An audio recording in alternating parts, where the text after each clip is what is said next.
আসসালামু আলাইকুম। শুরু করছি প্রণয়ের অমল কাব্য পর্ব ২৪। লিখেছেন DRM সোহাগ। একা একা দাঁড়িয়ে আছো কেন? ফারা শোরুমের সামনে এক কোনায় দাঁড়িয়ে ছিল। তার ভাই আর ইনায়া সেই তো গিয়েছে। এদিকে মায়রা কই যে গেল?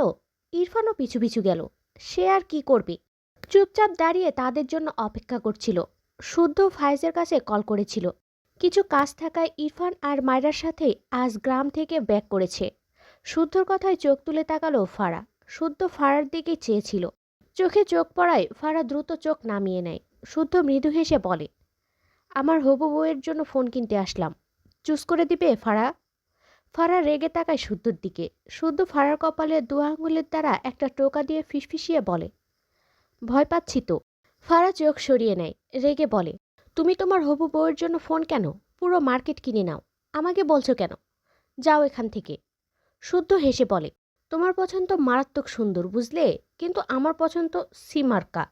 তাই তোমাকে পছন্দ করি, আর এখন বুদ্ধি হয়েছে বলে বিয়ে করব মিষ্টি সামিয়াকে। ফারা ছলছল দৃষ্টিতে শুদ্ধর দিকে তাকায়। শুদ্ধ দেখলো ফারার চোখে পানিতে টইটুম্বর।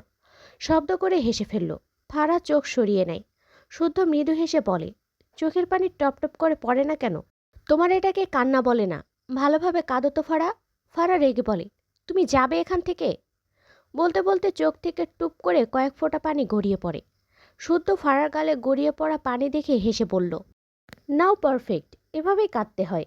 ফারা রেগে এই জায়গা থেকে যেতে নিলে শুদ্ধ ফারার হাত টেনে ধরে। ফারা রেগে বলে, আমার হাত ছাড়ো বলছি। শুদ্ধ ঢোক গিলে বলে, তুমি অনেকক্ষণ কাঁদবে ফারা, প্লিজ। ফারা অদ্ভুতভাবে তাকালো শুদ্ধর দিকে। মেজাজ খারাপ লাগে, অসহ্য একটা। শুদ্ধ হঠাৎই শব্দ করে হেসে বলে, আচ্ছা আবার পরে কাঁদবে, এখন চলো। আমার মা বলেছে সামিয়াকে একটা ফোন কিনে দিতে। অনেক ভালো ফোন কিনতে হবে। এসো আমার সাথে। ফারা হাত ছাড়ানোর চেষ্টা করে। শুদ্ধ শক্ত হাতে ফারার হাত ধরে শোরুমের ভেতর যায়। বেশ কয়েকটা ফোন দেখলো শুদ্ধ। ফারাকে জিজ্ঞেস করলে ফারা মুখে কুলু পেটে বসে থাকে। শুদ্ধ মৃদু হেসে আইফোন 15 প্রো ম্যাক্স কিনে নেয়। প্যাকিং করে নিয়ে ফারার হাতে ধরিয়ে বেরিয়ে যায়। ফারাকে ফাইজের গাড়িতে বসিয়ে বলে, ফাইজকে ডেকে আনছি, তুমি গাড়িতেই থাকো। আমার কাজ আছে বুঝলে? কথাটা বলে দ্রুত পায়ে চলে যায়। ফারা অবাক হলো। শুদ্ধ সত্যিই ওই সামিয়া মেয়ের জন্য ফোন কিনলো, তাও আইফোন। দু হাতে মুখ লুকিয়ে ফুপিয়ে কেঁদে উঠল। শুদ্ধ হঠাৎই কোথা থেকে এসে গাড়ির জানালায় দু হাত রেখে ডাকে, ফারা। ফারা ঝাঁকি দিয়ে মাথা তুলে তাকায় গাড়ির জানালার দিকে। চোখের পানিতে পুরো মুখ লেপ্টে অবস্থা খারাপ। চোখ মুখ লাল হয়ে আছে। শুদ্ধ নীরব চোখে কিছু সময় তাকিয়ে থাকলো। এরপর হঠাৎই মৃদু হেসে বলে, কাঁদলে তোমায় ভীষণ সুন্দর লাগে ফারা। ফারা চোখ সরিয়ে নেয়। শুদ্ধ আবারও হেসে বলে, বিলিভ মি, এই ফোনটা আমার হবু বউয়ের জন্যই কিনেছি। তুমি আরেকটু কাঁদো কেমন? ফারা চেঁচিয়ে ওঠে, তুমি যাবে এখান থেকে? বলতে বলতে চোখ থেকে পানি গড়িয়ে পড়ে। শুদ্ধ হেসে বলে, তুমি কি সুন্দর করে কাঁদো ফারা। পা চলছে না তো আমার। তুমি আরেকটু কাঁদো, আমি দেখি। ফারা বিরক্ত হয়ে মাথা নিচু করে নিল। আজ গ্রামে ব্যাক করবো আবার। সামিয়া ওয়েট করছে ফোনের জন্য। এখন আসছি। ফারা মুখ ঘুরিয়ে থাকলো। তাকালো না শুদ্ধর দিকে। শুদ্ধ হেসে সোজা হয়ে দাঁড়ায়। শরীর টানা দিয়ে দ্রুত পায়ে প্রস্থান করে জায়গাটা। কিছুক্ষণের মাঝে ওয়েটার কফি দিয়ে গেলে ফাইজ ইনায়ার সামনে এগিয়ে দিয়ে বলে, টেক ইট। ইনায়া মিনমিন করে বলে, আমি খাবো না। ফাইজ চেয়ার ঘুরিয়ে ইনায়ার দিকে ফিরে বসে।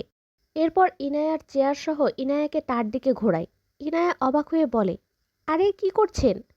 ফাইজ তার কাজ শেষ করে কফির কাপ হাতে নিয়ে ইনায়ার সামনে ধরে গম্ভীর গলায় বলে, যা বলছি সেটাই করবে। নো মোর ওয়ার্ডস। ইনায়া ঢোক গিলে কাপা হাতে কফির কাপ নেয় ফাইজের হাত থেকে। ফাইজ লাউঞ্জ চেয়ারে গায়ে এলিয়ে দু হাত ভাঁজ করে ইনায়ার দিকে চেয়ে, ঠোঁটের কোণে মৃদু হাসির রেখা। ইনায়া ফাইজের দৃষ্টিতে দৃষ্টি রাখে কয়েক সেকেন্ড। এরপর চোখ নামিয়ে মৃদুস্বরে বলে, আপনি অন্যদিকে তাকান। ফাইজ ভ্রুকুসকে বলে, বসা থেকে দাঁড়িয়ে চেয়ার টেনে ইনায়ার সাথে অনেকটা লেগে বসে। ফাইজ ভ্রুকুসকে নেয়। বসা থেকে দাঁড়িয়ে চেয়ার টেনে ইনায়ার সাথে অনেকটা লেগে বসে। দু পা ফাঁক করে বসেছে। ইনায়ার দু পা তার পায়ের মাঝে। তবে ইনায়ার পায়ের সাথে তার পা টাচ লাগেনি। ইনায়া চোখ বড় বড় করে তাকায়। ফাইজ গাল চুলকে বলে, I am waiting for something. চোখের ইশারায় কাপ দেখিয়ে বলে, এটা মুখে নাও ফাস্ট। ইনায়া মাথা নিচু করে দুবার চুমুক দেয় কফিতে। তৃতীয়বার চুমুক দিতে নিলে ফাইজ বলে ওঠে, স্টপ লিটল কুইন। ইনায়া অবাক হয়ে তাকায়। ফাইজ ইনায়ার হাত থেকে কফির কাপ নিয়ে আরামসে তাতে চুমুক দেয়। ইনায়া দ্রুত বলে ওঠে, কি করছেন? এটা আমি খেয়েছি। ফাইজ মৃদু হেসে বলে, এই জন্যই তো নিলাম little queen. This is a special sweet for me. তুমি খেতে চাইলে অর্ডার করে দিচ্ছি। ইনায়া ফাইজের কারসাজি বুঝলো। ভীষণ লজ্জা লাগছে তার। আমতা আমতা করে বলল, আমি ফারাহ আপুদের কাছে যেতে চাই। ফাইজ কিছু বলল না। চুপচাপ তীক্ষ্ণ চোখে ইনায়ার দিকে এক ধ্যানে তাকিয়ে কফির মগে একে একে চুমুক দিতে থাকে। মিটিমিটি হাসছে। বিড়বিড় করে, ভালোই তো লাগে হাব বউকে লজ্জা দিতে। ইনায়ার দৃষ্টি এলোমেলো, দুহাত জমা করে কসলায়। ফাইজ খেয়াল করল, বা হাত এগিয়ে নিয়ে ইনায়ার ডান হাত আগলে নেয়। মৃদুস্বরে বলে, ইটস নট গুড। লজ্জাগুলো এভাবে হাতের ওপর ঝাড়তে হবে না। আমি থাকতে তোমার হাতগুলোকে এভাবে কেন কষ্ট দিচ্ছ লিটল কুইন? ইনায়া চোখ খিচিয়ে নেয়। এই লোক একটা অসভ্য। ফাইজ পুরো কফি শেষ করলো ইনায়ার দিকে দৃষ্টি নিবদ্ধ রেখে। এরপর মৃদুস্বরে বলে, তোমার ফোন দাও। ইনায়া তড়াক করে চোখ তুলে তাকায় সামনে। ফাইজ মৃদু হেসে তার দিকে তাকিয়ে আছে। ইনায়া মিনমিন করে বলে, কেন? আমি বলেছি তাই। ইনায়ার বাঁ হাতে ফোন। ফাইজ ইনায়ার দিকে চেয়ে আছে। ইনায়া বাধ্য মেয়ের মতো ফাইজের দিকে তার ফোন বাড়িয়ে দেয়। ফাইজের ঠোঁটের কোণে হাসি চওড়া হয়। বাঁ হাতের মাঝে ইনায়ার ডান হাত ধরে রাখে। ইনায়া ছাড়াতে চাইলে ফাইজ ইনায়ার ফোনের দিকে তাকিয়ে বলে, don't disturb me little queen. Inaya হাত নাড়ানো অফ করে দেয়। ফাইজ ফোনে লক দেখল। ইনায়ার দিকে একবার তাকালো। ইনায়া তার দিকেই চেয়েছিল। ফাইজকে তাকাতে দেখে দ্রুত চোখ সরিয়ে নেয়। ফাইজ মৃদু হেসে কি যেন টাইপ করে। লক খুলে যায়। ফোন আনলক হয়ে গেলে ফাইজ শব্দ করে হেসে দেয়। ফোনের ওয়ালপেপার ইনায়ার দিকে তাক করে ধরে রেখে জোরে জোরে হাসতে থাকে। ইনায়া চোখ বড় বড় করে তাকায়। তার ফোনের লক এই লোক কীভাবে জানল? ফাইজ কোনোরকম হাসি থামিয়ে বলে, I am always ready to B your personal bad boy little queen. Inaya লজ্জায় কেঁদে দিবে প্রায়। ফাইজের হাসি থামে না। ইনায়া চোখ জোড়া খিচিয়ে নেয়। ফাইজ কোনো রকমে হাসি থামিয়ে ইনায়ার মেসেঞ্জারের চ্যাট লিস্ট চেক করে। অনেক ছেলে মেয়ে মিশিয়ে সবার সাথে কথাবার্তা হয় ইনায়ার। ফাইজ আর চোখে ইনায়ার দিকে তাকায়। কিছু একটা ভেবে ইনায়ার ফোন পকেটে ভরে দাঁড়িয়ে যায়। ইনায়া অবাক হয়ে বলে, আমার ফোন? ফাইজ গম্ভীর গলায় বলে, ইরফান নয়তো সুতুর হাতের নেক্সট ডে দিয়ে দিব। কেন? ফ্রেন্ড লিস্টে এত ছেলে কেন লিটল কুইন? আমার ভীষণ রাগ লাগছে। Don't talk. ইনায়া অবাক হয়। এই তো একটু আগে পাগলের মতো হাসছিল, মুহূর্তেই এমন হয়ে গেল কেন? ইনায়া মৃদুস্বরে বলে, ওরা সবাই আমার ভাই। ফাইজ ইনায়ার দিকে তীক্ষ্ণ চোখে চেয়ে বলে, পাতানো ভাই আমি লাইক করি না। ইনায়া ভ্রুকুসকে তাকালো। এই লোকটা বিয়ে না হতেই তার স্বাধীনতা কেড়ে নিচ্ছে। হঠাৎই রেগে বলে, আমার ফোন দিন বলছি। ওরা সবাই আমার ভাই। ওদের উল্টাপাল্টা বললে ওরা আমায় ভুল বুঝবে। ফাইজ রেগে বলে, বুঝলে বুঝবে, আই ডোন্ট কেয়ার। ইনায়াও রেগে বলে, বাট আই কেয়ার। ফাইজের রাগ তরতর করে বেড়ে যায়। ধমকে বলে, শাট আপ। যা বলেছি চুপচাপ শুনবে। ফোন পাবে না মানে পাবে না, আর পাতানো ভাইদের ভুলে যাও। ইনায়া কিছু বলতে চায়। ফাইজ রেগে বলে, আই সেড ডন্ট টক নাও। রাগিয়েছ ভালো কথা, চুপ থেকে অ্যাটলিস্ট কন্ট্রোল করায় হেল্প করো। ইনায়া মাথা নিচু করে থাকে। সে নিজেও রেগেছে। বাড়ি গিয়ে ভাইয়াকে বিচার দিবে আগে। তার ফোন কেন নেবে এই লোক? ফাইজ লম্বা শ্বাস ফেলে ইনায়ার হাত ধরে বাইরের দিকে যায়। ইনায়াও চুপচাপ পিছু পিছু যায়। মায়েরা চোখ বুজে রেখেছে। ইরফান মায়েরার কোমর চেপে আরেকটু তার দিকে এগিয়ে আনে। ঠান্ডা গলায় বলে, স্পিক আপ। মায়েরা কাপা কাপা গলায় বলে, সরি। ইরফান মায়েরার পুরো মুখ অবলোকন করল খুব নিখুঁতভাবে। ঢোক গিলল। শুষ্ক ঠোঁটজোড়া ভিজিয়ে আবারও ঠান্ডা স্বরে বলে, you know I am more thirsty than you. মায়েরা পিটপিট করে চোখ মেলে তাকায়। ইরফানের দৃষ্টিতে তার দৃষ্টি স্থির রাখতে পারে না। চোখ নামিয়ে একটু মোস্টামুষ্টি করে আমতামতা করে বলে, সারু। কথাটা শেষ করতে পারেনি। ইরফান এগিয়ে এসে মায়েরার ঠোঁটজোড়ায় নিজের শুষ্ক ঠোঁটজোড়া রাখে। মায়েরা চোখ বড় বড় করে তাকায়। ইরফান মায়েরার হাত ছেড়ে দু হাতে মায়েরার কোমর জড়িয়ে ধরে। মায়েরা হাত ছাড়া পেয়ে ছটফটায়। দু হাতে ইরফানের বুকে ঠেলে সরাতে চায়। বুকে গলায় অগণিত খামচি দেয়। তবুও ছাড়া না পেয়ে দু হাত তুলে ইরফানের দাড়ি টেনে দেয়। গালে খামচে ধরে। ইরফানের কোনো হেলদোল নেই। সে তার নিজস্ব একান্ত অনুভূতির জোয়ারে মত্ত। কপালে বিরক্তির ভাঁজ ফুটে ওঠে। ডান হাত বাড়িয়ে মায়েরার হাত দুটো তার হাতের মুঠোয় নেয়। বাঁ হাতে মায়েরাকে নিজের সাথে চেপে ধরে।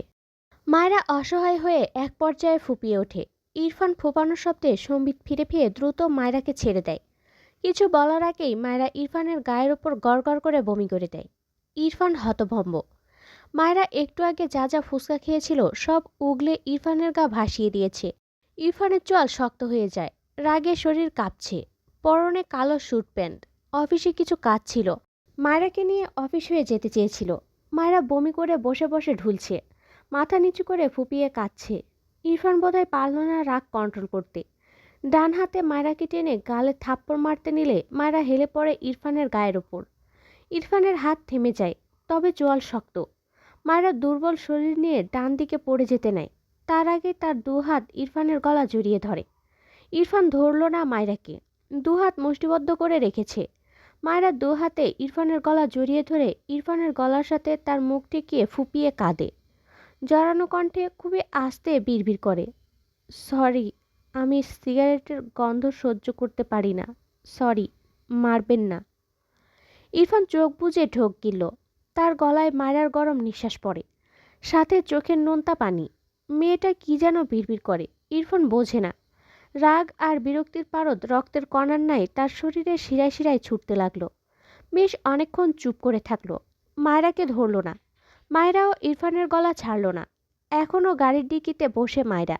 ইরফান গম্ভীর গলায় বলে, ডোন্ট ক্রাই, কিছু করব না। ইরফানের কণ্ঠে রাগের আভা ঝরে পড়ছে। মায়রা কেঁপে ওঠে, তার শরীর ভীষণ উইক লাগছে। প্রচণ্ড মাথা ব্যথায় তাকাতে পারছে না যেন। কান্না থেমেছে, তবে মাথা ব্যথা আর পেট ব্যথায় অজ্ঞান হওয়ার উপক্রম। ঘন ঘন শ্বাস নেয় আর ছাড়ে, যা ইরফানের গলায় গিয়ে ধাক্কা লাগে। ইরফান শক্ত গলায় বলে, স্টুপিড, ছাড়ো। মায়রা যেন শুনল না, সাপের মতো পেঁচিয়ে ইরফানের গলা জড়িয়ে ধরে। ঠোঁট নাড়িয়ে কিছু বলতে চায়। ইরফান শক্ত হয়ে দাঁড়িয়ে থাকে। এই মেয়েটা তাকে এভাবেই জ্বালাবে, অথচ তার এই মেয়েকে ছোঁয়া যাবে না। ইচ্ছে করলো ঠাটিয়ে চারটে থাপ্পড় মেরে এই রাস্তার মাঝে রেখে চলে যেতে। মায়রা ইরফানের গলা জড়িয়ে কিছু বলতে চায়, ঠোঁট নাড়ায়, যা ইরফানের গলায় আপাতত ছুরির ন্যায় লাগলো।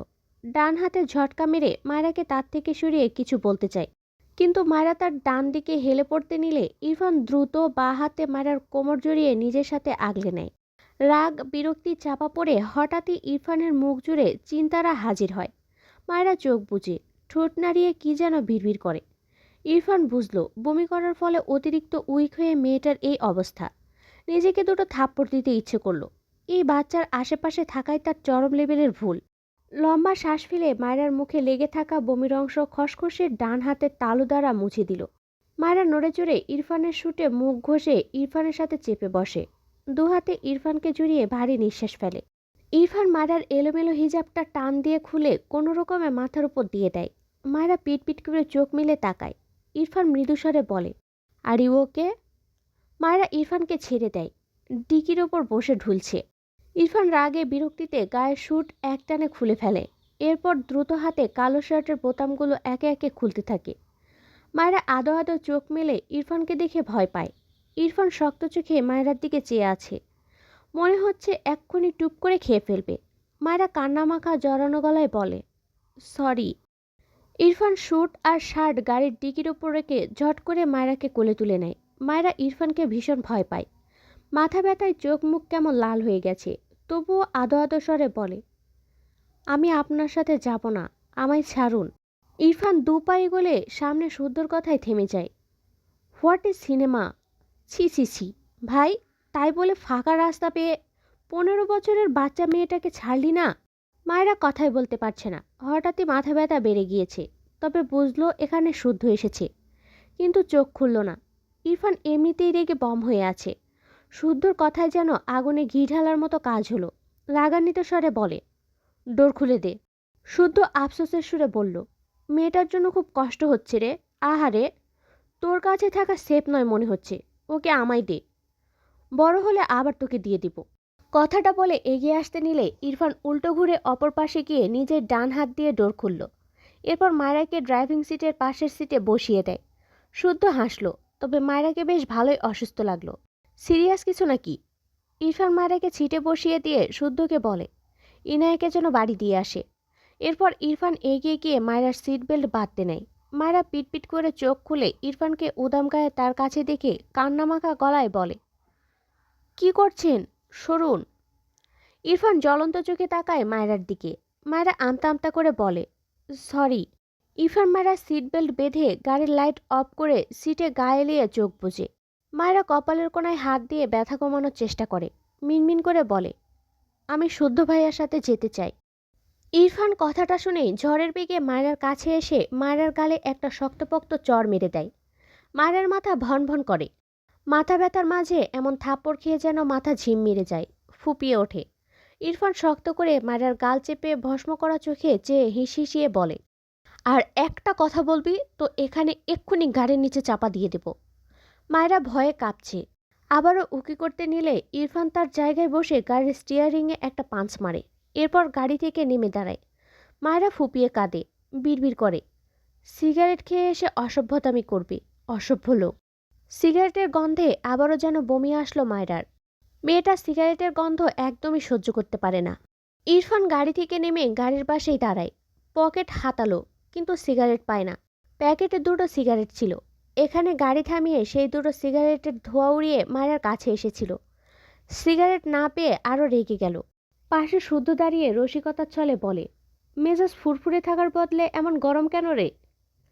ইরফান রেগে শুদ্ধর কলার ধরে দাঁতে দাঁত চেপে বলে, ওই স্টুপিডকে জাস্ট নিতে পারছি না আমি। শুদ্ধ তবদা খেয়ে চেয়ে আছে, হেসে বলল, ওকে তাহলে ডিভোর্স দিয়ে দে। ইরফান শুদ্ধকে ধাক্কা দিয়ে বলে, এখান থেকে যা, আর পারলে এটারই ব্যবস্থা কর। শুদ্ধ অবাক হয়ে তাকায়। ভেবেছিল রেগে যাবে, কিন্তু ইরফানের এমন কথায় শুদ্ধ ভারী অবাক হলো। অতপর সিরিয়াস কণ্ঠে বলে, সিরিয়াসলি তুই ডিভোর্স চাইছিস? ইরফান দু হাতে নিজের মাথার চুল টেনে রাগান্বিত স্বরে বলে, আমার সাথে ওর ঠিক যায় না। ও আস্ত একটা বাচ্চা। আমি কবে জানি ওকে মেরে দিই। So divorce is better.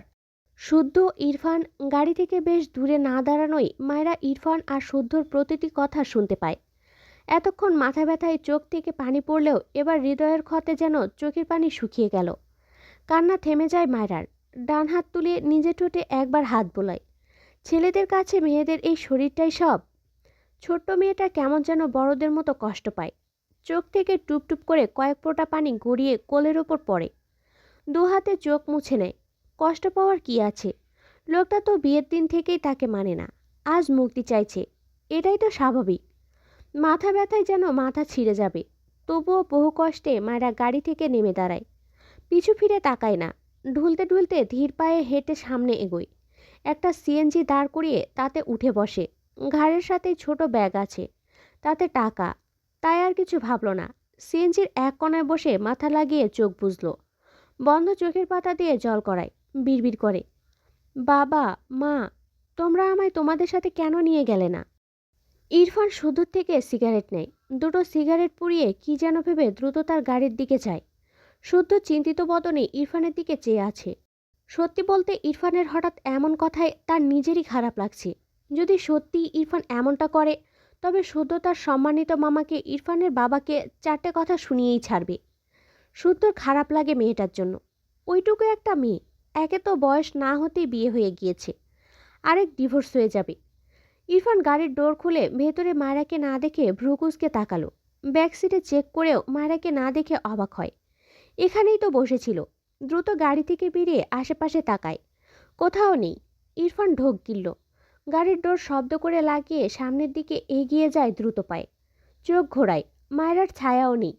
ইরফানের গলা শুকিয়ে আসে। পায়ের গতি বাড়িয়ে শুদ্ধর কাছে এসে শুদ্ধর কলার ধরে বলে, ও কোথায়? শুদ্ধ ভ্রুকুচকে তাকালো। অসহায় কণ্ঠে বলে, কি জ্বালা তোর! ও হারালে শুধু আমার কাছে আসিস কেন? আমার ভেতরে বাইরে সবখানে আমার হবু বউ। তুই চাইলে আমাকে উইদাউট ড্রেসে চেক করে দেখতে পারিস। আমার কোথাও তোর ও নেই। ইরফান রেগে দাঁতে দাঁত চেপে বলে, তুই ওপাশে দাঁড়িয়েছিলি আমি এপাশে আসার পর। বল ও কোথায়? শুদ্ধ হাঁ করে তাকালো। লে, সে একটু দাঁড়িয়েও থাকতে পারবে না? চোখ ছোট ছোট করে বলল, ডিভোর্সই তো দিবি, ওর চিন্তা ঝেড়ে ফেল। আমি ওকে একটা নায়কের সাথে বিয়ে দিয়ে দেব। এখন থেকে সেই নায়ক ওর চিন্তা করবে। ইরফান রেগে শুদ্ধকে ধাক্কা দেয়। ফাইজ ইনায়াকে ফারার সাথে গাড়িতে বসিয়ে রেখে এসেছে। এদিকে ইরফানের গাড়ি দাঁড় করানো দেখতে পেয়েই মূলত আসলো। ইরফানকে খালি গা সাথে শুদ্ধকে এভাবে বলতে শুনে অবাক হয়ে বলে, কি হয়েছে? শুদ্ধ পিছিয়ে তাকিয়ে বলে, ইরফান ওর বউকে ডিভোর্স দিবে, বুঝলি? কিন্তু সেই বউয়ের জন্য ওর পরাণ পুড়ছে জঘন্যভাবে। জটিল ইকুয়েশন। ইরফান দু হাতে মাথার চুল টেনে আবারও এদিক ওদিক চোখের মনি ঘোরায়। শুকনো ঢোক গিলছে বারবার। সীমান্তের ওখানে গিয়েও মেয়েটা গাড়ি থেকে বেরিয়েছিল একা একা, আবারও বেরিয়েছে। ভাবতেই রাগে গাড়ির চাকায় একটা জোরে লাথি বসায়। বিড়বিড় করে, stupid, I will kill you. যদি খারাপ কারো হাতে পড়ে যায়। ভাবতে ইরফানের চোখ মুখে ভীত জড়ো হয়।